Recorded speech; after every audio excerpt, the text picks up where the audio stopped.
Los comentarios y opiniones vertidos en el siguiente programa son de exclusiva responsabilidad de sus coproductores e invitados. Programa clasificación O, de opinión. Categoría A, apto para todo público. Otro relato dominical. El momento para pensar en voz alta. Refleja y coloca en la mesa los distintos puntos de vista de los actores y protagonistas de la noticia. La disputa con la realidad. El sentimiento para conectar. Otro relato dominical. Con Orlando Pérez. Bienvenidos. Hola, ¿qué tal? Bienvenidos y bienvenidas a otro relato. En esta semana, evidentemente, hay algunos elementos de análisis, de reflexión sobre lo que vive la democracia ecuatoriana. Y ponemos en estos términos, lo que vive la democracia ecuatoriana. Porque en función de lo que hacen actores políticos, económicos, sociales, hay toma de decisiones que valen la pena considerar. Una de ellas, el rol que está jugando, por ejemplo, la vicepresidencia de la República del Ecuador. ¿Hasta qué punto tiene sentido? ¿Hasta dónde vale la pena sostener esta institución? Cuando hay personalidades como el señor Daniel Noboa, que coloca a la representante de la vicepresidencia en un puesto en Israel o en Turquía. ¿Para qué? ¿Por qué? ¿Con qué propósito? ¿Hasta dónde incluso el reemplazo que le pusieron en un acto ilegal, ilegítimo, no sostenido necesariamente por la legalidad, puede significar que la persona que la han colocado ahí, a reemplazar a Verónica Abad, cumple efectivamente esa labor, la de vicepresidenta de la República del Ecuador? En función de eso, hemos invitado a la vicepresidenta de la República del Ecuador, a la señora Verónica Abad, para conversar, reflexionar sobre lo que está pasando en la democracia. Pero no dejamos de mencionar lo ocurrido en esta semana con respecto a la exministra de Energía, Verónica Arrobo. ¿Qué pasa con ella? La carta que publicó y que se hizo viral en redes sociales da cuenta de dos cosas fundamentales. Un sistema, un régimen de persecución a quienes no coinciden o no aceptan las órdenes del presidente de la República en función de intereses estrictamente proselitistas. Y segundo, en esa carta, si se hacen públicos, y ya algunos conocen los chats entre el presidente de la República, Daniel Noboa, y la ministra Arrobo o exministra Arrobo, dan cuenta de que el principal responsable de los cortes de energía, de los apagones, es el presidente de la República. Y de eso tiene que dar cuenta él, ante la historia, ante el país y sobre todo frente al costo, al impacto que ha causado estos apagones. 7.500 millones de dólares eran hasta el 23 de noviembre. Algunos hablan que ya terminando diciembre podría superar el impacto de los 8.000 millones de dólares que se impactan, digámoslo así, reiteradamente en la economía nacional. Mucho más de lo que significó el feriado bancario en el año 2000.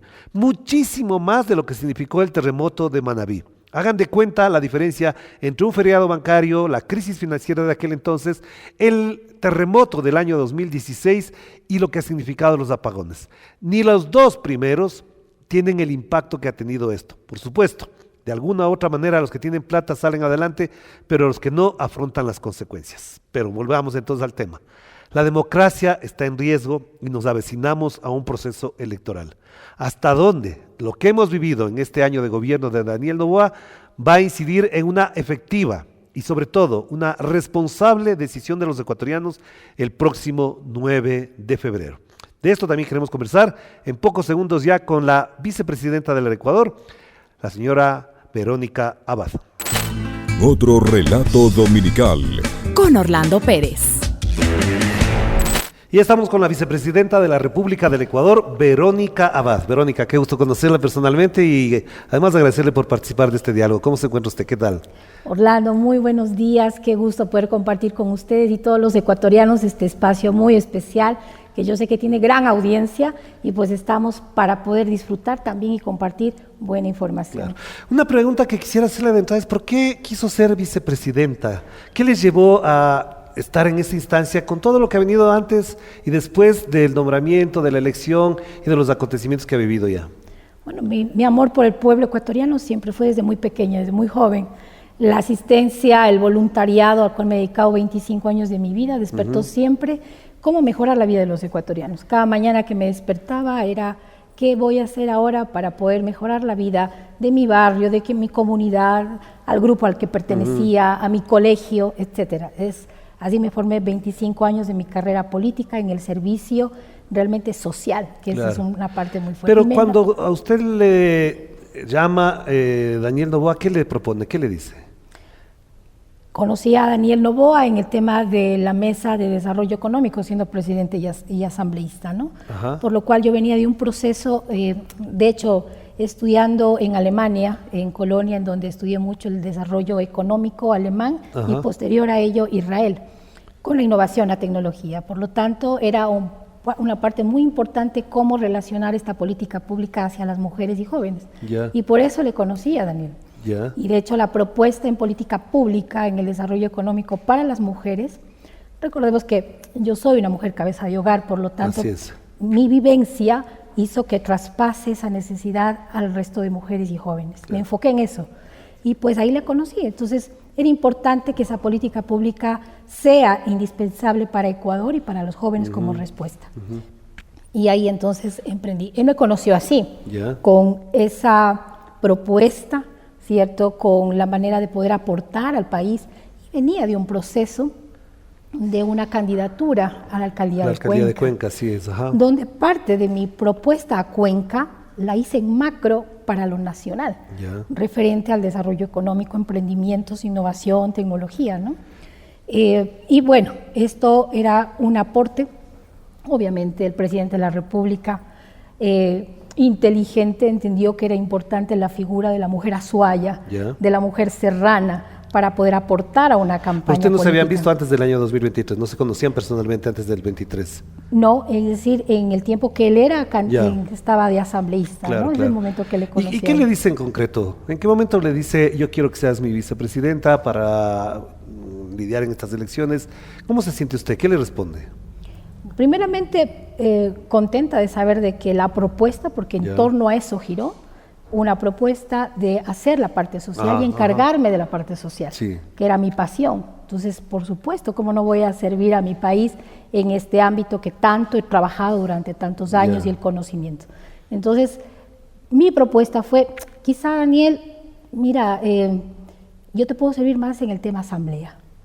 No creo que sea para vicepresidenta, yo sé que puedo hacer más dentro de una asamblea nacional, porque la política pública, el corazón es la Asamblea Nacional, para el poder manejar y impactar lo que era mi propuesta y mi objetivo. Claro. Pero, sin embargo, él insistió con que sea vicepresidenta y que Azuay obviamente es la parte representativa, y en ese entorno pues vamos a proponer el tema de la propuesta social y listo, ¿no? Entonces acordamos que esto iba a ser así. Pero Verónica, cuando arranca la primera vuelta, obviamente se llevaban muy bien, participaban conjuntamente, pero ya en la segunda vuelta, cuando pasa a ser finalista, el binomio Noboa-Abad, ya no se les ve juntos. ¿En qué momento se rompe eso? ¿Cuál es el motivo? ¿O simplemente se congelaron las relaciones? ¿Cómo le explica al país esto? Siempre le hago la pregunta al mismo presidente de la República, ¿no? ¿Por qué me persigue? ¿Cuál es su razón por lo que se ha emprendido esta persecución sistemática que demuestra un odio en realidad profundo? No sé si al género, no sé si a lo que significo, no sé si a lo que propongo. En realidad no lo sabemos, y siempre invito al presidente que pueda hablar a los ecuatorianos de manera honesta. Ya estoy aquí, dígalo, pues esperemos que lo pueda hacer para que el pueblo ecuatoriano pueda entender. Pero en el tema de la segunda vuelta, obviamente hubo un cambio muy fuerte por justamente la muerte del candidato Villavicencio, ¿no? En donde ese tablero político fue totalmente cambiado en ese momento, y de acuerdo, un rato menos pensado, me mandó para afuera a hacer campaña política, haciéndome cargo del tema migratorio que yo poco conocía. Sin embargo, en torno a la paz de un equipo de trabajo, fui a hacer la campaña política fuera, tanto en Europa como en Estados Unidos. Así es, y pues se hizo un gran trabajo, ¿no? Después, como se hizo un buen trabajo, poco a poco me fue quitando, ya no era Estados Unidos y Europa. Después solamente fue África y Oceanía. Claro.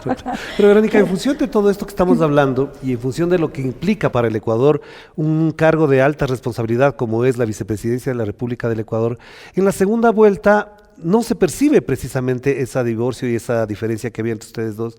Y por el contrario, lo que se ve es que él es el protagonista de esa situación. Pero al mismo tiempo, al ser enviado usted hacia Europa, América Latina, Estados Unidos en la campaña electoral, pierde el protagonismo y de todas maneras ganan. ¿A usted le sorprendió que incluso una campaña no tan sólida, no tan fuerte, les diera el triunfo? ¿A qué atribuye desde su lado, desde su perspectiva, el aporte que usted hizo para el éxito y la victoria de Daniel Noboa? Bueno, se cumplió lo que él propuso, ¿no? Es decir, la figura femenina en el tema de Sierra y en el tema de Oriente dio su resultado. Yo trabajé extensamente en las dos regiones y ganamos, tanto en primera como en segunda vuelta.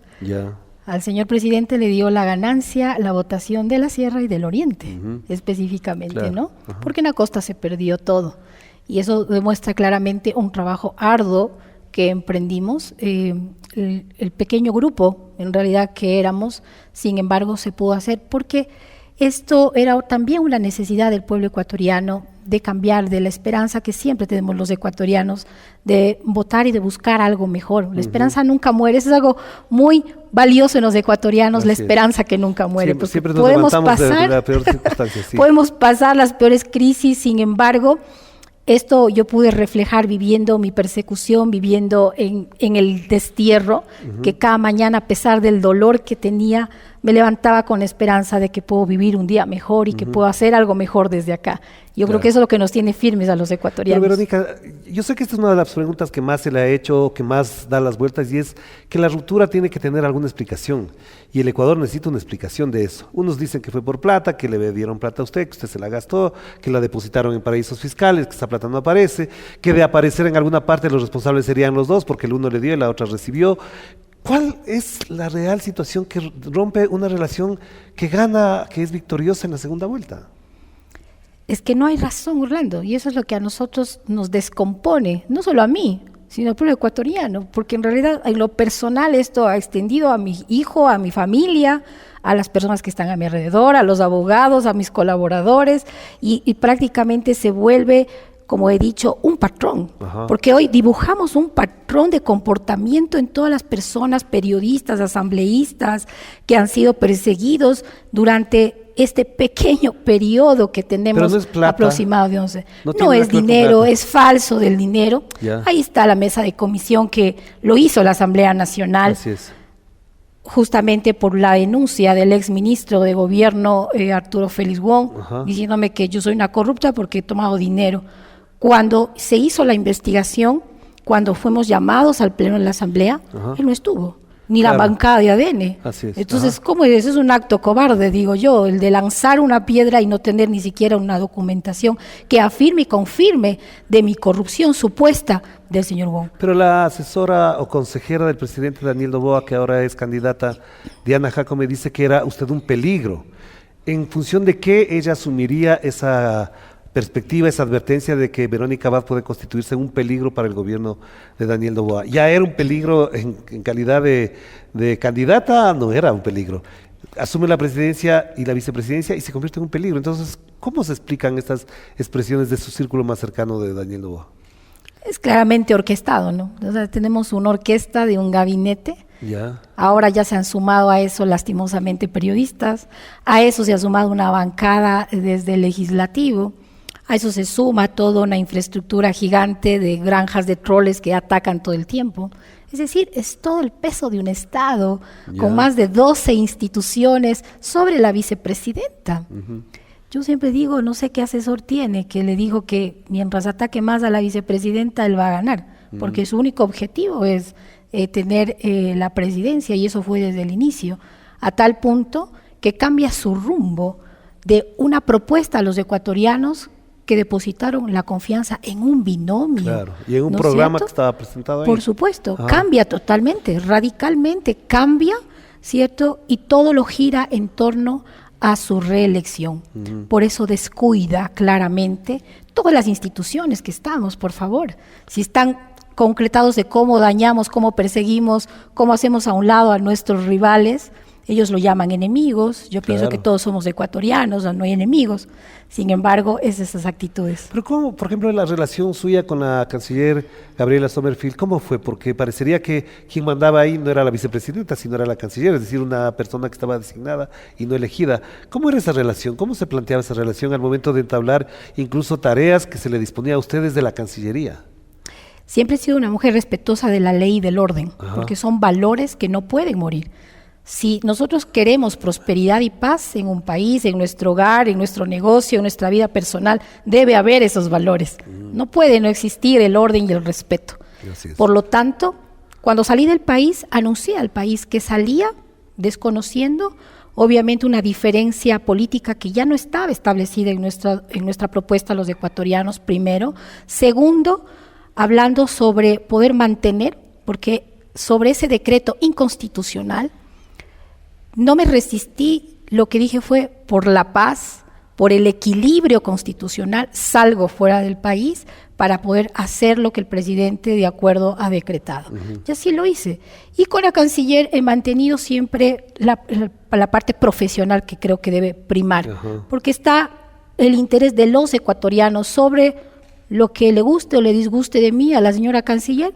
Primero está el objetivo de los ecuatorianos. Claro. Lo cual, obviamente, Orlando, créame que esto es un espacio que yo tengo que abrir posterior a ello, porque hay una documentación muy grande de todos los bloqueos que tuvimos de parte de Cancillería, de la canciller específicamente, con todo el trabajo que emprendimos dentro de la embajada para los ecuatorianos. Ese es otro capítulo. Sin embargo, las diferencias que ella puede tener siempre lo ha llevado al ámbito presidencial por sus, obviamente, sus intereses, porque no lo puedo decir de otra manera, son sus intereses, no los del pueblo ecuatoriano. Entonces, pero obviamente hay diferencias. De la canciller, dice usted. Sí, sí, por supuesto. Porque, canciller y presidente, porque todo lo que tenemos en documentación, y obviamente ya vemos en este momento las denuncias que existen con el tema del contrato de este programa Pegasus, que es terrible, que es una barbarie lo que están haciendo, porque en primera lista estoy yo, ¿no es cierto?, persiguiéndome. Ahí está, es algo que yo venía desde el inicio avisando a los ecuatorianos, poniéndoles en alerta de cómo ellos estaban presionando y trabajando con el único propósito de hacer a un lado a sus rivales para ellos tener una cancha, obviamente, imparcial, supuestamente, cierto para ellos, pero no es así. Claro. Pero Verónica, una fuente de la Cancillería a la cual le tengo mucha confianza porque fue mi compañero de colegio además, me decía, ¿cómo es posible que la vicepresidenta reciba órdenes de la canciller en la embajada de Israel y cuando llega a Israel la canciller prácticamente desconoce el rol del embajador? Es decir, había como un vacío que se creaba ahí. Es decir, ella iba hacía tareas que podrían haber sido supervisadas por una vicepresidenta normalmente en cualquier gobierno. Esas tareas que la canciller realizaba en Israel, ¿hasta dónde usted conoce que efectivamente estaban transponiéndose o rebasando la legalidad de las relaciones entre Ecuador e Israel en función de lo que usted me acaba de denunciar, por ejemplo, en contratos que no están revisados y que se socapan, dice esta fuente, en el ambiente de la seguridad? Así es. Un día, menos pensado, me llamaron del Ministerio de Relaciones Exteriores de Israel a confirmarme si en realidad qué día aterriza la señora canciller a Israel. Ellos entienden la parte diplomática y el respeto al protocolo de los países, ellos entienden claramente, y entienden claramente que se estaban refiriendo a la vicepresidenta del país, que iban a visitar. Exactamente, ¿no? Por lo cual me sorprendió, yo dije, ¿y esto? Averigüen, colocamos un quipus preguntando si nos ratifican si esto es verdad, que la canciller viene. Nunca hasta el día de hoy recibimos respuesta, jamás. Se nos confirmó, se nos avisó sobre el tema de que ella iba a visitar. Extrañamente, llega el quipus del señor viceministro Jaime Augusto Barberis, diciéndonos de que yo tengo que estar el 1 de septiembre en Ankara para coordinación. Yo tenía hasta el 9 de septiembre, que ese era el plazo que da la ley y la norma, y nos pareció extraño porque aún no podíamos viajar porque ellos no habían firmado lo que tenían que firmar en el tema, un protocolo para eso, burócrata que hay ahí. Así es. Y qué casualidad que la canciller aterriza el 3 de septiembre, estando yo aún en Israel. Yo ahora me pregunto, ya cuadrando las cosas, ¿no es cierto? ¿Por qué razón? ¿Cuál era su apuro de que yo salga de Israel? Ya. Si ella tenía que estar el 3 de septiembre, aterrizó el 3 de septiembre, de hecho, ¿cierto? ¿Y cuál era el apuro para que yo salga de Israel de esa forma abrupta, que nuevamente volvieron a vulnerar mi estabilidad, no solamente emocional, psicológica, sino de trabajo laboral? Tengo todavía cosas firmadas en Israel, bancos, contratos, y tuve que salir de una manera abrupta de Israel. Pero usted, ¿qué sospecha? ¿Por qué ese aterrizaje de pronto el 3 de septiembre? A usted le dicen que tiene que estar antes del 9. Es decir, ¿qué había ahí en ese momento? ¿Qué estaba ocurriendo? ¿Se estaban firmando los contratos? ¿Se estaban haciendo algunos convenios con Israel? ¿Qué había ahí? Eso no me consta a mí, pero sin embargo yo sí puedo afirmar por lo que pasó y lo que aconteció ahí, era que ella no tenía una agenda clara. No, por eso siempre me refería a una agenda oscura, sin duda, y lo vuelvo a repetir, porque prácticamente lo que ella fue es llamó a mi cónsul 2 horas antes a que llame a cuantos ecuatorianos para que vayan a reunirse en la sala de 4 pisos más abajo de la embajada. Se sacaron la bandera de la embajada para bajar a tomarse la foto con los ecuatorianos y ella. Esa fue la agenda que yo la constaté, algo totalmente irrisorio, irresponsable, porque una canciller debe representar honrosamente a sus ecuatorianos, a sus ciudadanos, no avergonzar. Fue una vergüenza, en realidad, una comidilla de todo el cuerpo diplomático internacional, sabiendo que estaba la vicepresidenta ahí y fue sacada de su agenda porque nunca la vi. Nunca participó de las actividades. Nunca la vi, absolutamente porque también hay una nada. sospecha que no es, digamos, novedad tampoco. En el Ecuador es conocido que el padre de la canciller Gabriela Sommerfeld, tenía muy buenas relaciones, negocios con Israel, y que en gran medida ella ha sostenido esa relación en ese plano, en el plano privado, comercial, más que en el institucional de una canciller. Es así, es correcto, por supuesto. El padre de ella es conocido en Israel. Tiene la empresa en Israel de armamento y el tema de seguridad, eso es real, es verdadero. Ahora, ¿cómo afronta usted esta situación? Porque antes de la salida que le piden que salga de la embajada de Israel para pasar a Ankara a Turquía, ya se produce el caso de su hijo. Es decir, ha habido permanentemente un accionar para que usted sea hostigada y al mismo tiempo presente la renuncia, que es lo que algunos han dicho. Es decir, es mejor que renuncie a que siga soportando eso. ¿Se le pasó por la cabeza en algún momento renunciar? No. La verdad, el dolor más bien me fortaleció. Que atenten contra un hijo es lo más cruel del mundo. Yo pude ver en carne propia la maldad de un ser humano, ¿sí? Que traspasa todo. O sea, esto no me venga... le salió lo cañari. O lo auca que decimos nosotros en Cuenca, los cuencanos, ¿no? Es decir, era impensable que por más enemigo que yo pueda tener, atentar contra tu hijo. Es lo más bajo, es lo más ruin. ¿Sí? Es una canallada lo que le hicieron a mi hijo, usando el allanamiento, sin pruebas algunas, llevándolo a la roca, a someter, para desde ahí empezar a amenazarme por teléfono que van a matar a mi hijo si yo no renuncio. ¿Quién le amenazaba? Lo más bajo, llamadas obviamente anónimas, porque aquí todo es anónimo, aquí todo es reservado, aquí todo es oculto, todo es medio en privado, ¿no? Nada es transparente en este gobierno. Pues eso tuvieron la bajeza de hacer. De hecho, eso le consta a mi abogado, que tenemos filmadas las entradas de las llamadas constantes en un hostigamiento. Cada segundo entraban mensajes, lo tengo filmado, ¿cierto? Del ataque que tuve en mi teléfono, en mi celular. Y obviamente este dolor gigantesco, hoy veo que viven varias personas. La exministra Robo acaba de dar el patrón exacto cómo fue también sometido mi hijo, y que es inocente, y que ellos van a tener que pagar y llevados a la justicia por la canallada que le hicieron. ¿Quién dio la orden a que se le envíe a la roca? ¿Quién dio la orden para que le mantengan 2 meses después que se dé la consulta popular? ¿Cierto? Es decir, todo este patrón está dibujado en varios personajes en este momento del Ecuador, por lo cual ya los ecuatorianos tenemos que despertar. ¿Y hasta dónde es cierto que una persona muy allegada a usted, que no sé si es verdad, pero que tenía algún tipo de relación afectiva con usted, estaba involucrado en eso y que también por esa vía le quisieron atentar, le quisieron hostigar? Eso del novio que él se inventó no es cierto. Yo no tengo novio, y si tuviera, no tuviera ningún problema. Soy una mujer de que tengo 12 años de divorcio, ¿cierto? Claro. Mi vida sentimental la he dedicado a trabajar y a mis hijos, específicamente. Una mujer de mucho orden. Pero utilizaron ese recurso, digamos que si no es cierto es muy bajo además. Es que eso le digo es ruin. O sea, usted con esta persona no tenía ningún tipo de relación. No lo tengo. Y si tuviera, como les digo, no tengo por qué esconder nada. Mi vida es transparente y clara, como debe ser. Pero eso es cualquier cosa. Es como, pero es como el presidente se refiere ahora junto a su bancada de que yo soy una narcotraficante, de que yo soy una corrupta, sin el menor pudor. Un asambleísta, qué vergüenza, hablando supuestamente de política. Eso es insultar, eso es que han caído en lo más bajo. Ya no es política lo que hace la bancada de ADN en este momento. Insisto, ¿cuál es el peligro que representa Verónica Abad para el presidente Daniel Noboa si es que llega a ocupar la presidencia temporalmente en función de la licencia que debe acogerse en calidad de candidato? ¿Cuál es el riesgo que corre ese sector para que le tengan tanto miedo o tanto acoso?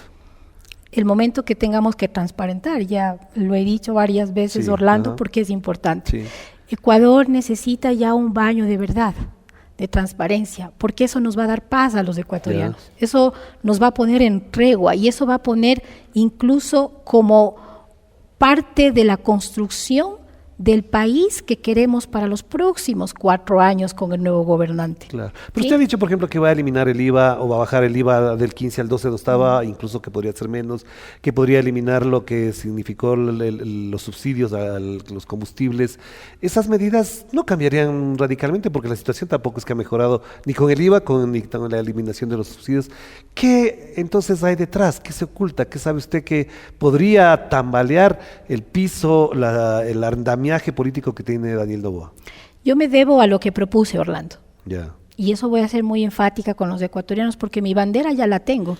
¿Sí? Y lo que propuse no es el alza de impuestos, no es haber quitado los subsidios a los combustibles, no es haber sometido al país a una crisis energética la que tenemos ahora, no es haber subido el porcentaje de migración que lejos de cualquier número en la historia hemos sobrepasado en este momento. Solamente en el tema de migración. Octubre y noviembre se han ido 15,000 personas. Es increíble, o sea, es tremendamente dolorosa esa realidad para los ecuatorianos. Pero entonces, en realidad, ¿qué pasó con lo que prometimos? Pues, ¿sí? Entonces, yo me debo a lo que prometí a los ecuatorianos. Y cuando hablo de los impuestos, hablo de una revisión de los impuestos. Porque los ecuatorianos estaríamos de acuerdo y contentos si nos subieron 3 puntos del IVA y ya no nos maten pues afuera, en la calle, que no haya la masacre que hubo ahora recién en el Guabo, que no exista la matanza que todos los días vemos y acontecemos, que tengamos la oportunidad de trabajar, que tengamos la oportunidad de producir, que tengamos la oportunidad de que los padres de familia puedan llegar a por lo menos al fin de mes con sus deudas y con sus arriendos y pagar por lo menos la educación de sus hijos. ¿Usted les pediría la renuncia a todos los ministros que estarían en ese momento en el gabinete de Daniel Noboa? No. Creo que lo responsable es pedir cuentas a los ministros primero de qué es lo que han hecho en este año, cómo han usado el presupuesto de los ecuatorianos, qué resultados han dado en el manejo que ellos tienen. Y este proceso tiene que ser transparente, tiene que estar el Contralor General del Estado como el testigo de lo que los ecuatorianos, el gabinete lo está haciendo y que los ecuatorianos tenemos que tener ese baño de verdad. Tiene que estar presente la prensa en donde se pueda transparentar. Entonces, con esa información transparente, pues el pueblo ecuatoriano obviamente verá pues si sigue o no sigue, o nos ha dado resultados o no. Pero, por ejemplo, una canciller como Gabriela Sommerfield, con la cual usted ha mantenido este tipo de relación que nos comentaba hace pocos minutos, no se mantendría un cargo al frente con usted. Digo que por dignidad ella podría hasta renunciar, debería renunciar. Por supuesto. Creería que lo sensato, la línea, ya que ellos dicen que no comulgan con mis valores y principios, o viceversa, ¿no es cierto? El ex viceministro Torres dice que no comulga, yo no comulgo con los valores de ellos. Yo diría sí, yo no comulgo en realidad con ese desastre, yo no comulgo, nunca he sido parte de la decisión, de la toma de decisiones Por lo tanto, yo tengo que transparentar, tengo que saber qué cojo con el país, pues, Claro. ¿no es cierto? Esa es la forma responsable de tomar las riendas de un gobierno responsable. Claro, pero tendría apenas 40 días. En el hipotético caso de que esto ocurriera, tendría 40 días. ¿Qué cree que en el Ecuador se tiene que corregir con urgencia, dado que hay una crisis energética, una crisis económica, una crisis migratoria, una crisis de inseguridad, una crisis institucional? ¿Cuál sería la medida urgente y emergente que hay que tomar? Primero en el tema político, que es lo que interesa a los ecuatorianos para los próximos 4 años. Ajá. Es decir, garantizar a los ecuatorianos un proceso claro, transparente, equitativo en el momento del proceso electoral, Ya. es decir, en donde no se maluse la infraestructura y los recursos públicos de los ecuatorianos Ajá. para ayudar a un candidato de la República. Obviamente esto es lo que quiere el presidente, ser un candidato presidente, Claro. usando los recursos de los ecuatorianos cuando los recursos deberían estar enfocados en lo que deberemos hacer. Ya, Primero. ese sería Segundo, primero, ajá. ponerme al frente, porque eso es lo que se necesita, ponerme al frente de un tema eléctrico, ponerme al frente como mandataria en el tema de lo que estamos pasando de la seguridad. Ya. ¿Qué quiere decir ponerse al frente? Bueno, es primeramente analizar con los conocedores, con aquellos que pueden guiar si estamos haciendo bien o estamos haciendo mal lo que está Claro, pasando ajá. al frente. Eso es el tiempo que tenemos, este corto tiempo de transición, pero que tiene que ser responsable, porque yo creo que recobrar la confianza del pueblo ecuatoriano en sus gobernantes tiene que ser paso a paso, no va a ser de la noche a la mañana jamás. Lo que va a ser sí es el inicio de saber de que estamos actuando responsablemente en lo poco tiempo que tengamos, pero que quede de referente a los que vienen, al Pero que claro, viene. usted menciona esos elementos, pero ahí hay cosas que toma decisiones un presidente o una presidenta y son decisorias. Por ejemplo, mantener el alto mando policial y militar lo sostendría en función de que no han sido, digamos, eficaces en lo que plantearon el 9 de enero. Es decir, lo mantendría el alto mando militar y policial. Las Fuerzas Armadas, tanto como el conjunto de la Fuerza Pública de la Policía Nacional, tiene que también, obviamente, rendir cuentas, Ya. ¿sí?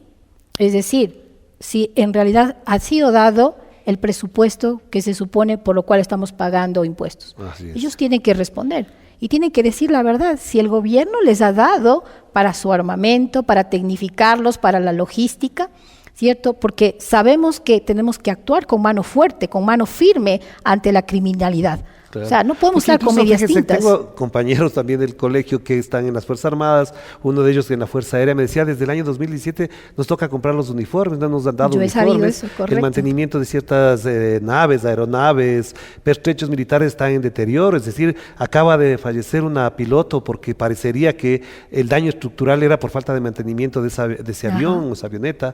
Es decir, hay unos problemas también de orden económico para el funcionamiento de la seguridad que parecería que en el gobierno no han actuado de manera efectiva. Por supuesto, yo creo que nuestra tropa de las fuerzas militares son las primeras que tienen que ser, obviamente,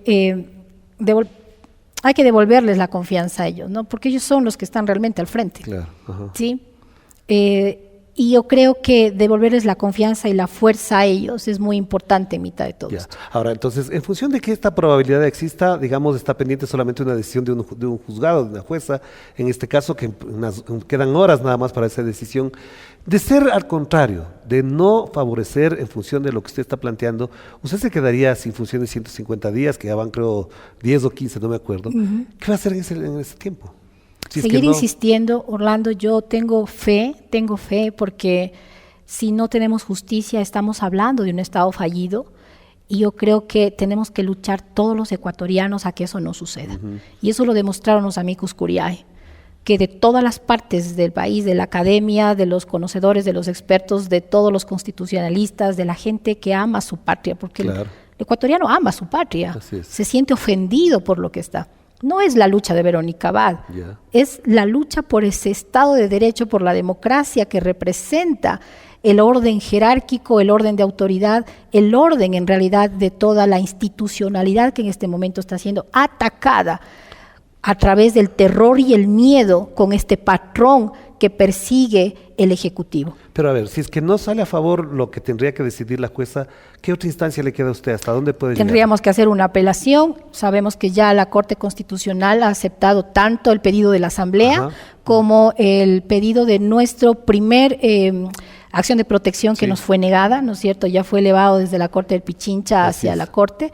Entonces esperamos que ya las instituciones, que son en realidad parte del Estado de Derecho, pongan orden en lo que está pasando. Si logra pasar, obviamente, de la jueza, que yo quiero, obviamente, tener esa fe y esa certeza de que se va a actuar en orden de derecho y obviamente la parte de justicia, que es lo que pedimos los ecuatorianos. Pero, a ver, usted menciona una cosa que es muy importante, es trascendental, creo yo.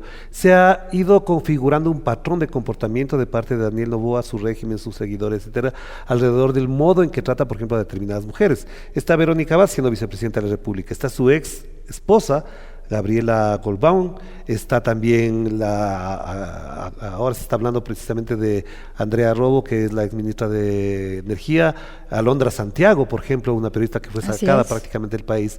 Estos son actos violentos contra los derechos de la mujer y contra las mujeres en particular, pero en la campaña usted no creía en el tema de derechos de la mujer, no los defendía de ese modo. ¿Cambió o es que no fueron tergiversadas sus palabras cuando hablaba de que no necesariamente el feminismo tiene que ser un valor fundamental en la democracia? Siempre señalaré, eso tergiversaron en una campaña política, ¿sí? Mi propuesta, es cierto, yo no soy una feminista radical, eso el ecuatoriano lo sabe, pero eso es invalidar una lucha que yo he tenido alrededor de casi 12 años, porque mi proceso de divorcio fue por una causa de violencia. Entonces, mal podría yo decir que no existe la violencia para las mujeres, existe, es real. Y tenemos que combatirlo. Y la forma de combatirlo es asegurándonos en la ley.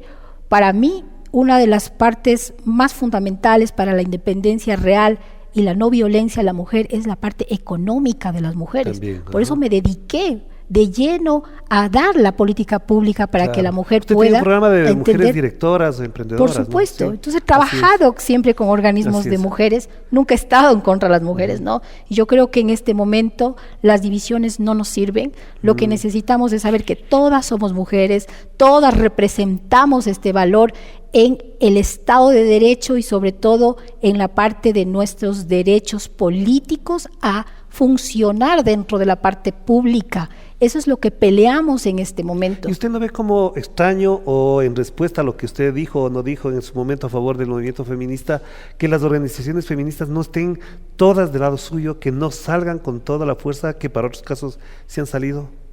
Nunca las he cuestionado. Yo soy muy respetuosa y tolero las diferencias. O sea, si ellas creen que no les represento, pues está bien. Estamos en un Estado democrático, ¿cierto? Así como hay mujeres que también se las representa y está de acuerdo. Pero esto yo aprendí en Israel, Orlando, ¿no?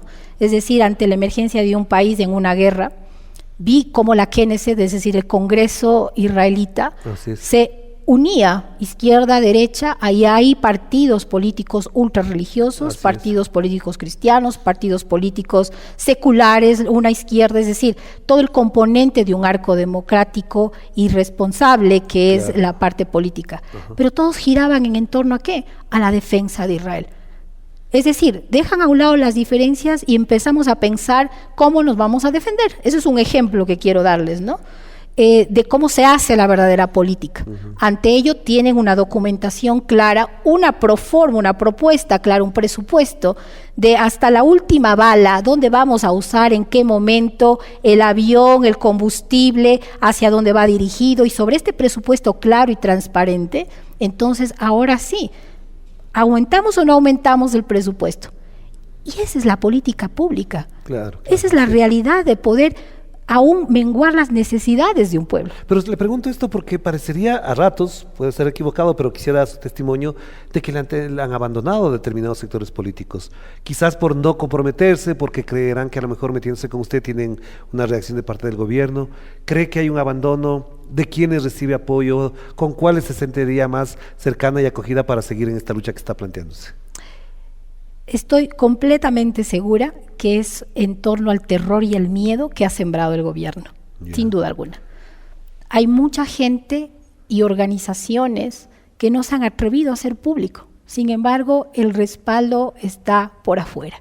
Y ellos dicen, o sea, no queremos arriesgarnos. He tenido abogados que han tenido que dar a veces un paso al lado porque se han sentido amenazados, ¿cierto?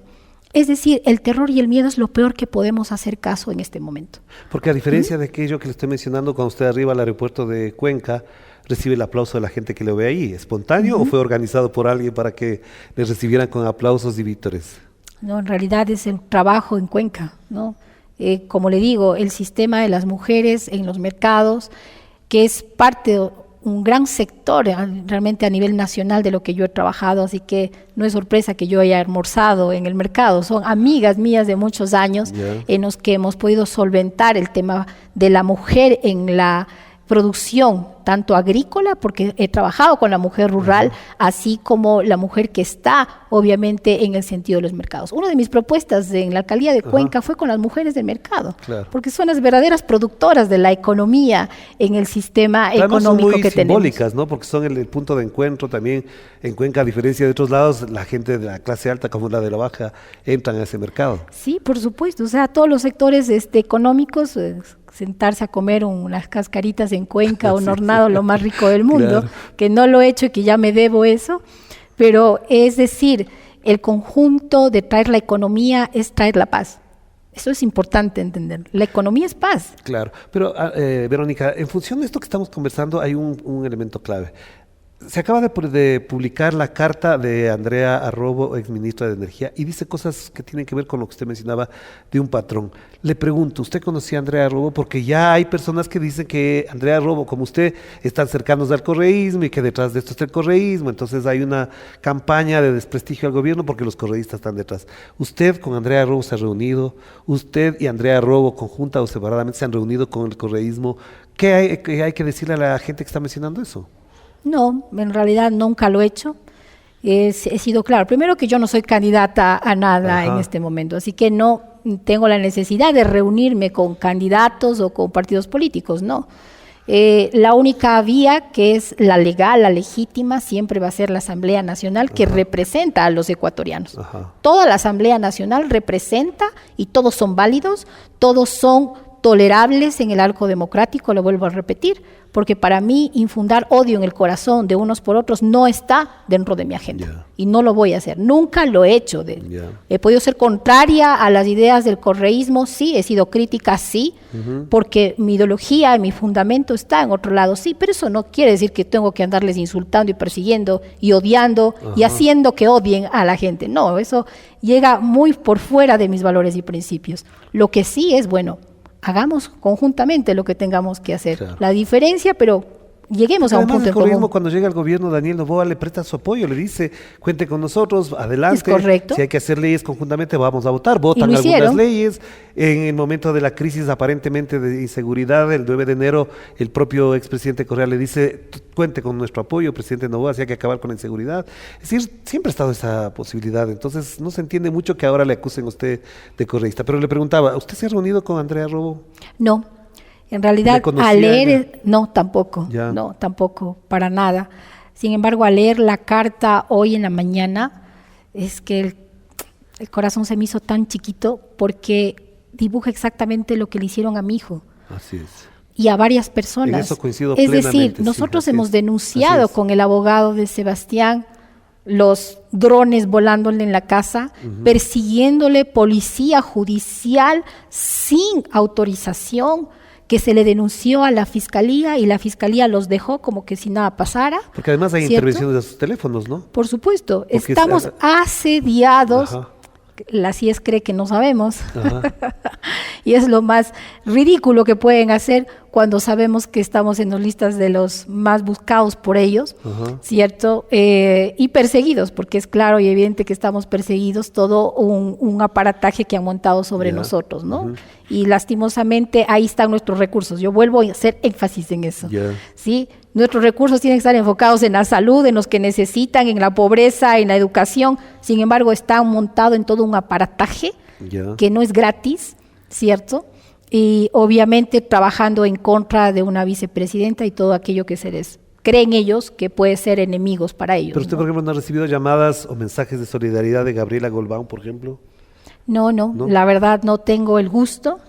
Sin embargo, mi solidaridad como madre, sin duda alguna, de pasar semejante atropello judicializado con más de 48 juicios. Yo ya llevo creo que 9 juicios montados por él, ¿cierto? Y en realidad es penoso que una persona, en vez de usar su inteligencia, su capacidad para poner ideas, para levantar un país, tenga que usar la bajeza para poder bajar. O sea, es algo que no podemos tolerar los ecuatorianos. Para cerrar, yo tengo 2 preguntas, así como usted tiene una demanda por violación de derechos políticos y también por violencia política, ¿no es cierto? Eso está planteado. Esto, para quienes nos ven, para quienes nos escuchan y no le han escuchado a usted en este espacio, ¿qué significado tiene? ¿Hacia dónde va? ¿Qué implicaría que usted ganara esa pelea jurídica por derechos políticos y contra la violencia política? Tiene que quedar el referente para el mundo. El Porque hay un caso de castigo con Verónica eso. Abad, por supuesto, el caso de Verónica Abad, que es flagrante, se ha interesado el mundo entero de lo que está pasando en Ecuador. Tenemos un llamado de atención ya del Comité de la ONU por el tema justamente de la justicia que le preocupa, las persecuciones que se están dando dentro del país, ¿cierto? Y el rompimiento del Estado de Derecho que está teniendo el país. Claro. Por lo tanto, es preocupable en el tema de derechos humanos. Hemos retrocedido y eso es lo que queremos dejar, obviamente, al mundo entero, este precedente de que no podemos retroceder ante los derechos humanos que desde 1948 asiste a la humanidad para no cometer esos crímenes tipificados como es el odio infundado, para eliminar del camino a todo aquello que no nos agrada o no nos gusta. Entonces hay una ley, hay un reglamento, pues entonces apliquémoslo. Y creo que mientras más nos resistamos a ese mal violento, pues nosotros tenemos que guardar obviamente la cordura, la razón y luchar con esa resistencia que caracteriza a los ecuatorianos de no hacer de nosotros lo que ellos quieran. Claro. Ahora, otra pregunta clave que no quiero dejar pasar es, en el caso de que usted ejerza la presidencia de la República, tiene 2 cosas ahí pendientes. Una, por ejemplo, es la situación con la Embajada y con el Gobierno de México. ¿Usted restablecería las relaciones con México? ¿Abriría de nuevo ese espacio para poder saldar una situación tan grave como la que ocurrió de invadir una embajada con las connotaciones que tiene? Por supuesto, el momento que uno está en el ámbito de la diplomacia internacional y ser la vergüenza internacional, en donde yo tenía que mirar a embajadores, el de México exactamente, que era el presidente del GRULAC, del grupo de latinoamericanos en el tema de Israel, una vergüenza de ser la burla y la comidilla entre todo el cuerpo diplomático por haber asaltado. Yo cuando lo vi no lo podía creer lo que estaba pasando, porque yo decía, es como que me entren a asaltar a mí. No sé si a nosotros nos guste que nos asalten de esa manera nuestras embajadas, es decir, estamos invadiendo un territorio. Y ahora ya puedo hablar con libertad, porque en su momento la canciller me tapó la boca, ¿cierto? Me puso mordaza para que yo no hable del tema internacional y me refiera a México. Y es más, tenemos una orden de no acercarnos absolutamente a México en ninguna parte. Pero en mitad de esta connotación que deja de ser personal, está sufriendo miles de ecuatorianos. Claro. Debemos entender de que en ese tránsito hay miles de migrantes que están desamparados y huérfanos, porque ya no existen esas relaciones, las relaciones comerciales, las relaciones aún que tenemos del cambio, del intercambio que tenemos con México en el tema de la academia, que es muy importante. Es decir, estamos abandonando a miles y miles y miles de ecuatorianos. Claro, hay muchos procesos truncados. ¿Usted hablaría con Claudia Sheinbaum? Por supuesto. ¿Qué le diría? Presidenta, por favor, dialoguemos, conversemos, coordinemos, volvamos a tener las relaciones que hemos tenido siempre con el pueblo mexicano. Yo desde niña me acuerdo que mi padre me enseñaba a amar todo lo que venía de México. Yo crecí en un mundo de artistas, es decir, las películas, las canciones de México fueron grandemente impulsadas en Latinoamérica, y Ecuador también fue impactado por ese tema en un momento dado desde México como ejemplo para Latinoamérica en el ámbito, por decirte. Hay cosas que no pueden ser rotas por realmente una torpeza. Y frente a eso hay un elemento que está añadido, obviamente está añadido ahí, es el tema del salvoconducto a Jorge Glass. ¿Hasta dónde el gobierno ecuatoriano, si usted lo preside en enero, le va a facilitar el salvoconducto a quien ya fue considerado asilado político por parte de México? Yo no tengo que facilitar nada a nadie. Lo que creo es que eso ya está en un proceso judicial. Hay una justicia que está encargándose del tema. Lamentablemente México nos puso obviamente la demanda judicial. Claro. Ecuador tiene que defenderse ante lo que está. Tengo que conocer de cerca cómo está el proceso judicial, sin duda alguna, pero eso, fuera de eso, muy aparte de eso, yo creo que Ecuador no merece tener rompimientos con México. Claro que sí. No. Entonces la última pregunta que tengo es, en una palabra, ¿cómo calificaría a Daniel Noboa después de toda esta experiencia? ¿Hasta dónde a usted le lleva a sintetizar en una palabra, en una frase, el significado que tiene para usted, para el Ecuador, Daniel Noboa? Que el autoritarismo no va de acuerdo a la nobleza de los ecuatorianos. Muchas gracias. Gracias, Orlando. Y gracias a ustedes también por acompañarnos en este diálogo con la vicepresidenta de la República del Ecuador, Verónica Abad. Como pueden apreciar, hay algunos elementos que además pueden generar conversación, polémica, pero sobre todo lo que invitamos es a reflexionar sobre algo que lo dijimos en la introducción de este programa. Aquí está en juego la democracia, no solamente como un membrete, sino como un modo de convivencia pacífico, ordenado, justo para poder saldar los problemas que tenemos, resolver los problemas que tenemos todos. En democracia, lo que sea. Fuera de la democracia, nada. Nos veremos próximamente. Otro relato dominical. Con Orlando Pérez.